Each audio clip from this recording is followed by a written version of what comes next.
जय हिंद मित्रों, आज हम आप लोग के बीच वर्णमाला की बात करेंगे। वर्णमाला चैप्टर, पहला चैप्टर है आपका यूपी के लिए बहुत ही इम्पोर्टेंट है चैप्टर। वर्णमाला में हम लोग देखते हैं कि दो प्रकार के होते हैं, जिसमें एक स्वर होता है, एक व्यंजन होता है। उसके बारे में बात करेंगे। पहले हम जान लेते हैं कि वर्णमाला क्या होता है। वर्णमाला हम उसे कहते हैं, वर्णों के व्यवस्थित क्रम को क्या कहते हैं? वर्णमाला कहते हैं। वर्णों को व्यवस्थित क्रम में डाला, बन गया वर्णमाला। देखिए आप, हम क्या कहेंगे? वर्णों की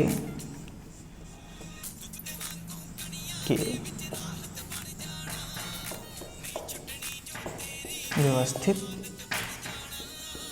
क्रम को क्या कहते हैं? वर्णमाला कहते हैं। तो हम बात करेंगे वर्ण किसे कहते हैं। बहुत ही ज़रूरी बात है। वर्ण होता है भाषा की सबसे छोटी इकाई। क्या होता है? भाषा की सबसे छोटी इकाई। जैसे कि हम कोई भी सिर्फ अकेले एक वर्ण या एक अक्षर या एक ध्वनि को हम लिख दें, उसे क्या कहते हैं? हम वर्ण कहते हैं।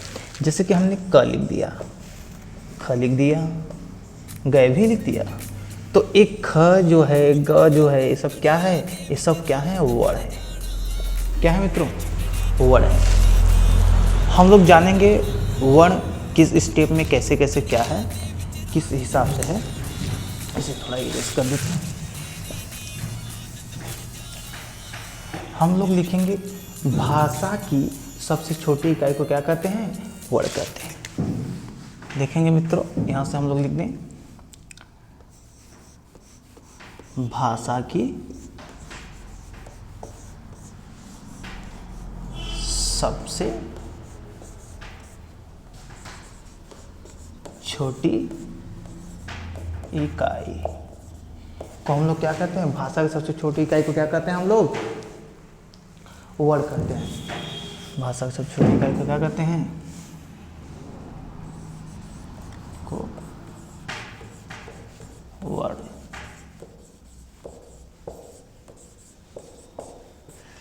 वर्ण कहते हैं। ठीक है। और वर्ण को ही हम लोग क्या कहते हैं? ध्वनि कहते हैं। वर्ण को ही हम लोग कहते हैं कि अक्षर कहते हैं। देखेंगे यहाँ पे हम लिख देते हैं, या ये मिटा दें, वर्ण या ध्वनि, या आपका क्या हो गया? अक्षर हो गया। इसमें भी थोड़ी से फ़र्क है। आप लोग इसको थोड़ा पकड़ेंगे कि कहाँ पे कैसे फ़र्क है, हम बताएंगे आपको। बहुत कम ही किताबों और यूट्यूब पे आपको मिलेगा देखने के लिए कि इसका जो है अंतर आपको बताएंगे कि वो ध्वनि में, अक्षर में थोड़ा सा क्या अंतर है तो हालांकि सब एक, लेकिन उसमें थोड़े थोड़े जो है अंतर है, हम आपको बताते हैं। जैसे कि ध्वनि भाषा की सबसे छोटी मौखिक इकाई है। क्या है मित्रों? भाषा की सबसे छोटी मौखिक इकाई। क्या बोलेंगे हम लोग? मौखिक इकाई। हम बड़ा बड़ा थोड़ा इसलिए लिख दे रहे हैं कि आपको दिखा पाए। क्या कहते हैं हम लोग? भाषा से मौखिक। मौखिक, मुख से क्या निकलेगा? सोचिए आप लोग जरा, मुख से ध्वनि ही ना निकलेगा। मुख से क्या निकलता है? ध्वनि। तो हम इसलिए क्या कहते हैं इसे? ध्वनि। पकड़िए, है तो एक ही, वर्ण, ध्वनि, अक्षर सब एक ही है। क्या है? एक ही है, लेकिन थोड़ा सा जो अंतर है उसको हम आपके बीच में क्लियर करना चाहेंगे। अब हम देखेंगे कि भाषा की सबसे छोटी लिखित इकाई, भाषा की सबसे छोटी लिखित, क्या बोलेंगे मित्रों? लिखित इकाई क्या हो गया आपका? अक्षर। ठीक है, इतना आपको क्लियर है। एक बार आप लोग स्क्रीनशॉट ले सकते हैं इसका। ठीक है, और हम मिटाते हैं।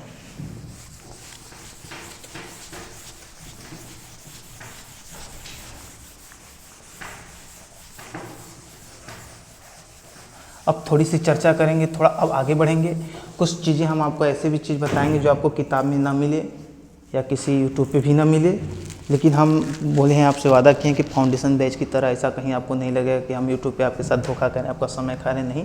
पूरी एकदम फाउंडेशन बैच की तरह आपको क्लास मिलेगा और जीके जीएस में मिलेगा आगे चल के। फिलहाल हम देखते हैं, अगर कह दिया भाषा की सबसे छोटी सार्थक इकाई, तब हम लोग क्या मारेंगे मित्र? शब्द मारेंगे। थोड़ा सा फर्क है। सार्थक इकाई कह दिया, भाषा की सबसे छोटी सार्थक इकाई लिख दे रहे हैं हम एक बार आपके बीच में। भाषा की सबसे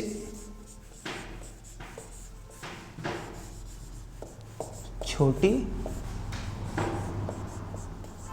सार्थक इकाई, तो क्या हो जाएगा मित्रों? शब्द हो जाएगा। क्या हो जाएगा? शब्द। अगर पूछेगा कि, एक बार फिर से हम रिकॉल कर दें, वर्ड किसे कहते हैं? जो अकेला हो। या भाषा की सबसे छोटी इकाई को क्या कहते हैं? वर्ड कहते हैं। वर्ड को ही हम लोग अक्षर कहते हैं, या तो हम लोग क्या कहते हैं? उसे ध्वनि कहते हैं। भाषा की सबसे छोटी सार्थक इकाई पूछ दिया, तब पूछेगा तो गच से शब्द मार देंगे। क्या मारेंगे मित्रों? शब्द मार देंगे। अब हम लोग फिर वर्ण को आगे करेंगे, पढ़ेंगे। इसमें आपको शब्द पता चल गया, वर्ण पता चल गया। शब्द को देखो, वर्णों के ही योग को या वर्ण से बने जो भी होता है, कुछ भी चीज़ बन जाए वर्ण से, एक या दो से अधिक, दो या दो से अधिक वर्णों के मिलने से जो बनता है उसे क्या कहते हैं? शब्द बनते हैं। ठीक है, शब्दों के मिलने से क्या बनेगा? वाक्य। सब हम आपको आगे बताएंगे। फिलहाल हम लोग क्या करते हैं? वर्णमाला के चैप्टर को ख़त्म करने की कोशिश करते हैं। अब हमने आपको बताया था कि वर्णमाला को हम लोग कितने भागों में बांटेंगे? 2 भागों में। शुरू में ही हमने बता दिया था, जिसमें से पहला आपका रहेगा स्वर, दूसरा आपका रहेगा मित्र व्यंजन। क्या रहेगा? व्यंजन। स्वर हम लोग देखेंगे क्या क्या होता है, व्यंजन में आगे पढ़ेंगे हम लोग क्या क्या होता है। फिलहाल हम लोग स्वर पे थोड़ा ध्यान दें। स्वर वो होता है जो स्वतंत्र रूप से बोला जाए, जिसमें कोई भी मिक्स मिलावट न हो। समझ रहे हो? जिसमें कोई भी मिक्स मिलावट ना हो, स्वयं अपने से बन के बना हो, कोई भी मिक्स ना हो, स्वतंत्र रूप से बोला जाए। जो स्वतंत्र रूप से बोला जाए, स्वतंत्र रूप से बोला जाए। तो ये लगे हाथ व्यंजन भी जान लेते हैं। व्यंजन हम कहेंगे जो स्वरों की सहायता से बोली जाए, जो स्वरों की सहायता से बोली जाए। ठीक, बोली। ठीक है मित्रों, अब हम देखेंगे कि स्वर कौन कौन से होते हैं, कितने होते हैं, कौन नहीं होता है और तो क्यों नहीं होता है, अयोग वाक्य क्या होता है, अनुनासिक, अनुस्वार, विसर्ग, सब हम लोग देखेंगे। तो स्वर हम लोग पहले लिख लेते हैं। एक तो आपका हो गया अ, एक आपका हो जाएगा आ, एक हो जाएगा छोटी ई, एक हो जाएगा बड़ी ई, फिर छोटा ऊ, बड़ा ऊ, ऋषि। अब हम लिखेंगे ए, ऐ, ओ, औ। ठीक है। तो अब बचपन में तो हम लोग पढ़ें कि भाई 13 होता है स्वर, हालांकि होता तो 13 ही है, लेकिन अब लोग आप तैयारी कर रहे हैं तो इसमें तो आपसे पूछेगा नहीं कि आ ई बतावा, ऐसा कुछ है नहीं कि अब 13 मार देंगे। आपको इसमें पढ़ रहे हैं, तैयारी कर रहे हैं, तो ऐसा तो कुछ है नहीं कि आपको कुछ सस्ता चीज़ पूछेगा। आपसे ऐसा पूछेगा कि एग्जामिनर घुमाएगा कि आपका दिमाग जो है थोड़ा सा लगे। तो हम लोग से पूछेगा कि स्वर कितने होते हैं, तो पूछेगा लिखित के हिसाब से, मौखिक के हिसाब से। तो हम लोग देखेंगे कि लिखित के हिसाब से कौन होता है, मौखिक के हिसाब से कितना होता है। पहले हम जान लें कि इसे क्या कहते हैं। ये जो आप चारों देख रहे हैं, इसे हम लोग कहते हैं ए और ए चारों, इसे हम लोग कहते हैं संयुक्त स्वर। क्या कहते हैं मित्र? संयुक्त स्वर, संयुक्त स्वर। संयुक्त स्वर क्यों कहते हैं? क्योंकि ये सब क्या है, दो स्वरों के मिल के योग से क्या होता है, बनता है। इसको भी लगे हाथ बता देंगे इसी। देखिए अ में हम क्या जोड़ेंगे, ई जोड़ेंगे, तो क्या बन जाएगा, ए बन जाएगा। ठीक है भाई, अ में ही इसको यहाँ ला दीजिए तो बड़ा ए बन जाएगा। ठीक है, फिर अ में हम लोग ऊ जोड़ेंगे तो ओ बन जाएगा।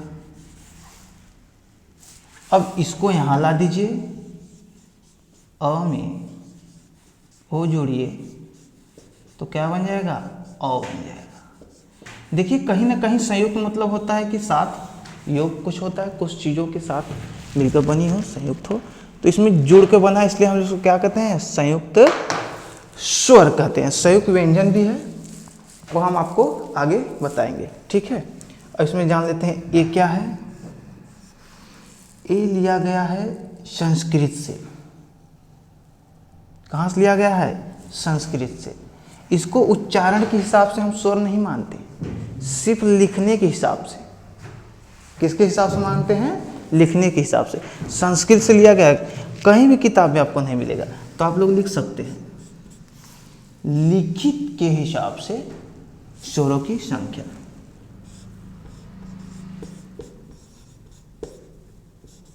लिखित, ये हम मिटा के थोड़ा ऊपर लिख देते हैं।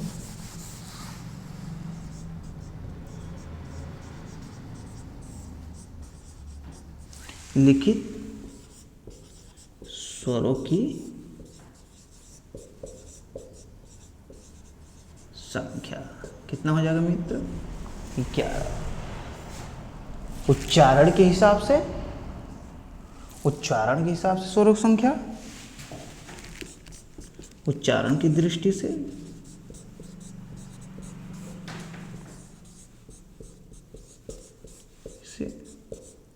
स्वरों की संख्या 10 हो जाएगा। तो मित्र गायब कौन हो गया, इसका मतलब गायब ऋषि हो गया। अब कुल कितना हो गया, आप एक बार देखिए, 1 2 3 4 5 6 7 8 9 10 11। बच गया। वो इसलिए बच गया क्योंकि हम उसको क्या मानते हैं, अयोग्य वाह मानते हैं। एक होता है अनुस्वार, एक होता है विसर्ग। हम लोग उसको भी जानेंगे। तब तक आप लोग क्या ले लीजिए, स्क्रीन शॉट ले लीजिए।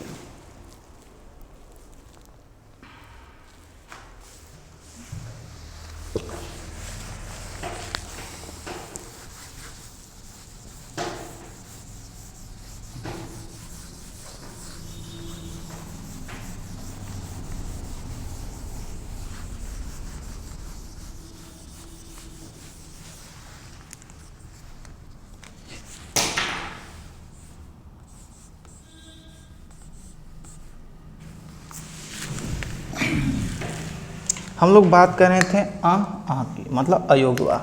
अयोग्यवाह कौन है, अयोग्यवाह। अयोग्यवाह में आपका आता है, कहता है आता है आह। ठीक है, इसे कहते हैं अनुस्वार, इसे कहते हैं विसर्ग। क्या कहते हैं, अनुस्वार विसर्ग। ठीक है, ध्यान दीजिएगा। एक होता है, ये भी आप लोग जान जाइए, इसे हम लोग कहते हैं अनुनासिक। लगे हाथ, ये भी जान जाइए, अनुनासिक होता है। धीरे धीरे हम आपको बहुत चीज़ें बताएंगे, धीरे धीरे इसको भी जान जाइए आप। मूल रूप से व्यंजनों की संख्या कितनी होती है, मूल रूप से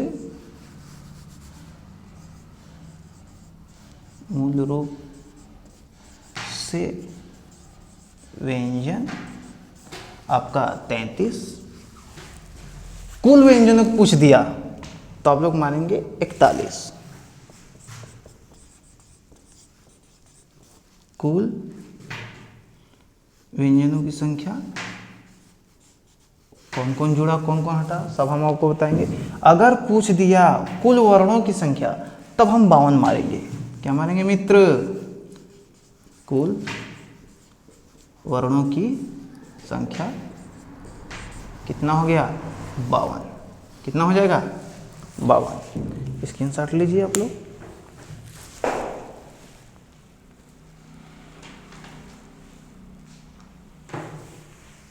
हो गया? हम मिटा रहे, मिट गया। अब हम लोग देखेंगे कि स्वरों को कितने प्रकार से बांटा गया है। ओष्ठावृत्ति के आधार पे कौन कौन से स्वर होते हैं, बोलने के आधार पे, जिह्वा के आधार पे, ये सभी जो है आपके एग्जाम में पूछता है। कहीं ना कहीं आप देखेंगे कि एक आध क्वेश्चन ये भूले भटके आपसे पूछ ही देगा। चलिए अब हम देखते हैं स्वरों के प्रकार। क्या देखेंगे मित्र? स्वरों के प्रकार। ये हो गया आपका स्वर। स्वरों के 3 प्रकार होते हैं। ये हम लिखने की दृष्टि से बता रहे हैं।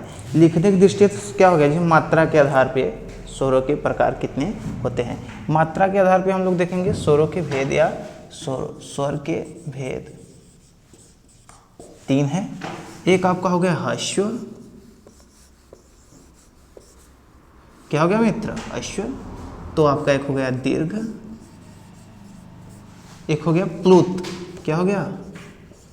प्लुत। ये सब स्वर हैं, स्वर लिख दीजिए, अच्छा लगेगा।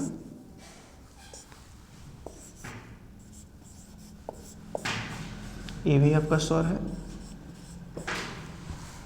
तो ये तो खुदा चिल्ला चिल्ला बता रहा है कि ह्रस्व मतलब छोटा, ह्रस्व मतलब छोटा। तो इसका मतलब मित्र कि इसमें जो भी छोटा होगा इसमें आएगा और जो भी बड़का बड़का होगा इसमें आएगा। अब बहुत बड़ा होगा तो इसमें आएगा। इसका मतलब इसको बोलने में जितना समय लगेगा, इसको बोलने में इससे उसको दुगना समय लगेगा। मतलब इसको बोलने में कम समय लगेगा, बोलने में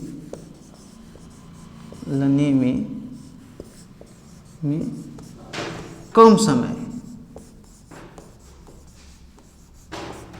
इसको बोलने में ह्रस्व से दुगना, बोलने में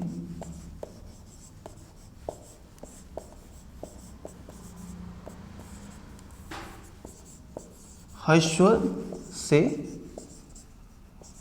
2 गुना। कितना लगेगा मित्र? 2 गुना। इसका मतलब इसको 3 गुना लगेगा, ह्रस्व से 3 गुना।